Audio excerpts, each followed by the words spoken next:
सोचिए एक ऐसा कॉन्टिनेंट जो कभी पूरे पैसिफिक ओशन के बीच था, जहां लोग रहते थे, शहर थे और ऐसी टेक्नोलॉजी थी जिसे हम आज तक समझ नहीं पाए। फिर एक दिन सब कुछ खत्म हो गया। ना कोई ब्लास्ट हुआ, ना सुनामी आई, बस खामोशी में डूबता हुआ एक पूरा संसार। कई रिकॉर्ड्स में लिखा है 19th सेंचुरी में एक ब्रिटिश कॉलोनल जेम्स चर्चवार्ड इंडिया के एक टेम्पल में कुछ पुराने टैबलेट्स तक पहुंचे। उन टैबलेट्स पर लिखा था एक नाम, मू, एक लॉस्ट सिविलाइजेशन जो कहीं पैसिफिक के बीच बनी थी और जिसे बाद में दुनिया भूल गई। उन्हीं टैबलेट्स में लिखा था मू was the Motherland of all Nations, यानी यही से इजिप्ट, माया और भारत जैसे सभी पुराने सभ्यताएं जन्मी थी। चर्चवार्ड ने लिखा था मू में लोग एनर्जी फ्रॉम एयर का यूज करते थे बिना वायर्स के, और उनका कम्युनिकेशन सिस्टम डायरेक्टली माइंड से माइंड तक कनेक्ट करता था। कई जगह यह भी लिखा मिलता है कि मू के लोग गॉड्स नहीं बल्कि नॉलेज कैरियर्स थे। पैसिफिक के नीचे जब मॉडर्न स्कैन्स किए गए तो योनागुनी आइलैंड के पास कुछ ऐसे स्ट्रक्चर्स मिले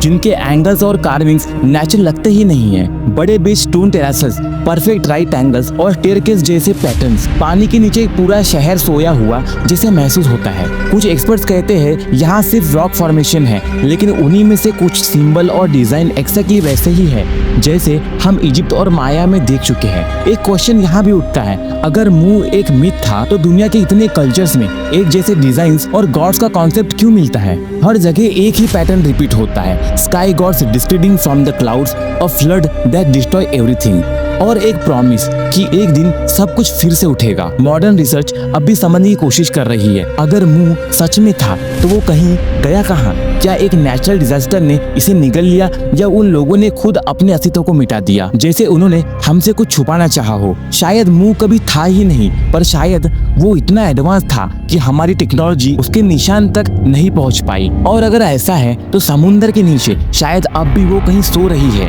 और जब वो जागेंगी तो हमारी हिस्ट्री को फिर से लिख देंगी। तो ये थी और एक मिस्टीरियस कहानी। ऐसे वीडियोस देखने के लिए दोस्तों सब्सक्राइब या फॉलो कर दो।